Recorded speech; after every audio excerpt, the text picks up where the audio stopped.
rules. China is neither the creator or a party of the conflict, but we do not stand by and add fuel to the conflict. We promote peace talks. Shifting blames to China will not solve any problem. And I also want to stress that trade between China and Russia is done overboard.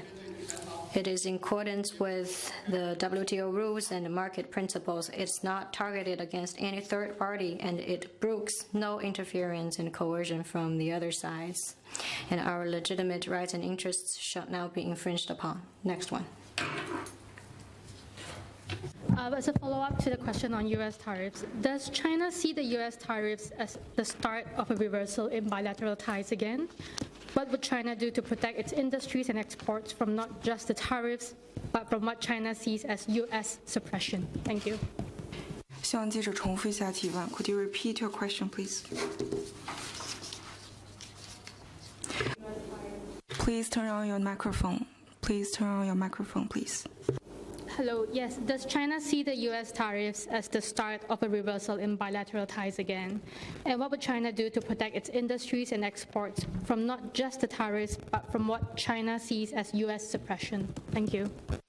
路透社提问，我想要追问关于美方对中国加征关税的问题。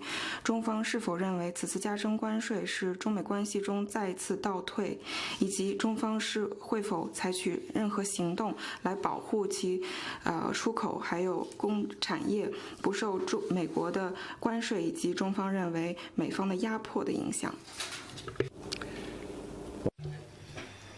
I was pretty clear about our principled position. I would like to reaffirm that China firmly opposes any practice against WTO rules and added tariffs by the U.S. side, and we will take necessary measures to protect our legitimate rights and interests. Next one.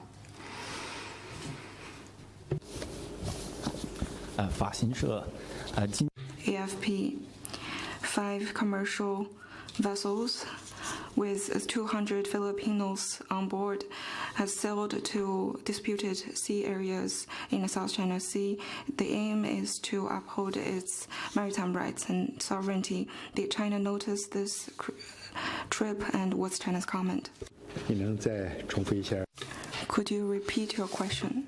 Yesterday, 5 commercial vessels with 200 Filipino fishermen on board sailed to the disputed areas in the South China Sea. The trip is to uphold sovereignty in the disputed sea. Did China notice this, and what's China's comment? 黄岩 The island is our territory, and we have irredisputable sovereignty over this. And we had goodwill arrangements about the fishing practices, and we have arrangements about supervision over such activities. China will take necessary measures in accordance with law to protect ourselves against any practices going against such stipulation. 下一个问题. Next one, please.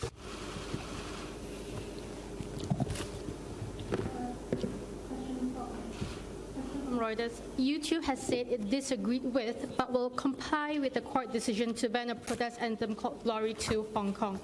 It will block access to the song inside Hong Kong. What is China's response to YouTube's decision and criticism of the court's decision? 路透社提问 ：YouTube 虽然不同意香港相关法院的决定，但是决定要执行其决定，也就是在香港不允许《荣光回归香港》这一歌曲上线。那么，中方对于YouTube 的批评以及决定有何回应？ Stop anyone from instigating practices that provokes secession and humiliating anthem is our legitimate and necessary measure.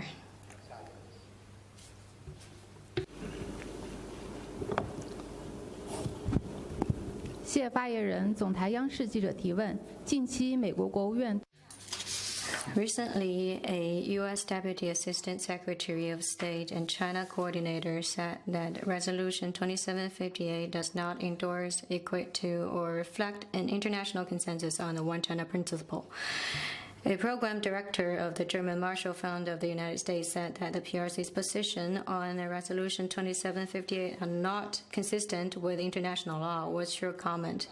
For some time, some U.S. officials, out of hidden agenda, have repeatedly made remarks to challenge the authority of UNGA Resolution 2758, trumpet the notion that Taiwan's status is undermined.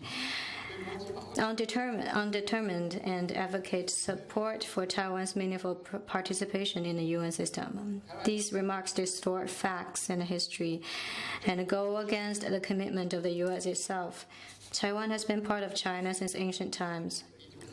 It's a historical fact and international consensus. The Carroll Declaration and the Potsdam Proclamation clearly stipulated that Taiwan, a Chinese territory stolen by Japan, shall be restored to China.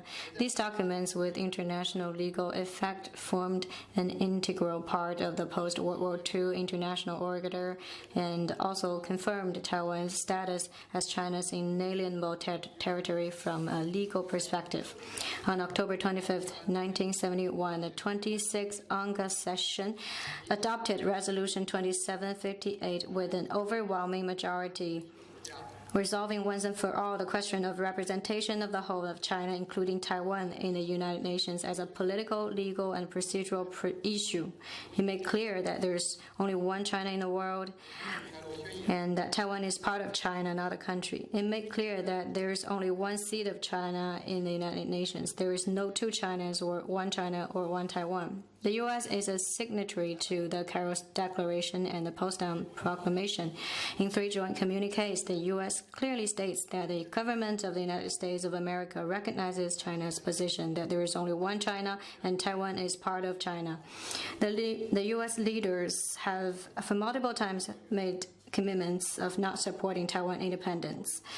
But now the U.S. is publicly questioning and misinterpreting UNGA Resolution 2758, fudging and hollowing out the One China principle and the trumpeting for the participation of Taiwan in the UN system only for sovereign countries. This violates the commitment that it made and seeks to turn back the wheel of history.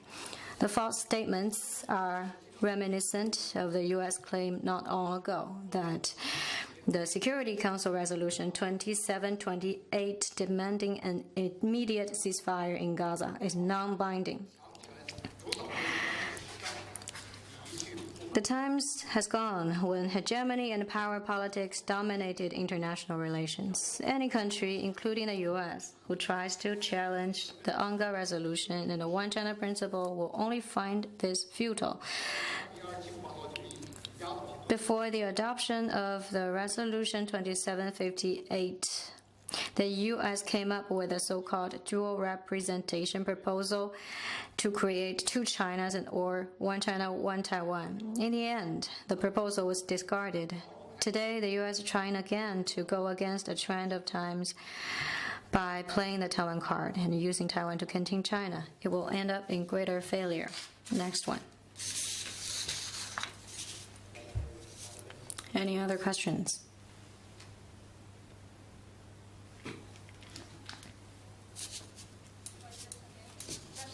Putin will be visiting Beijing this week. We understand that Chinese Premier Li Qiang will also be visiting Moscow soon. Will Li Qiang be visiting Moscow in August? And if not, could we have an idea of when is his visit scheduled for? Thank you. 路透社提问：我们知道俄罗斯总统普京将于本周访问北京，我们也了解到中国总理李强将访问莫斯科，是在8月访问吗？如果不是，什么时候会访问？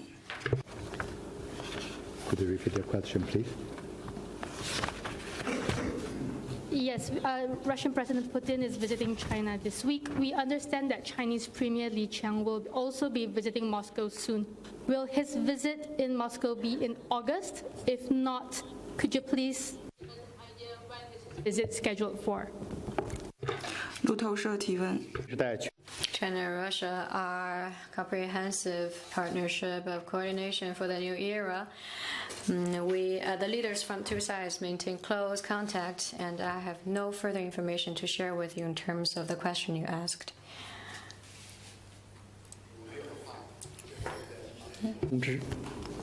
Other announcement.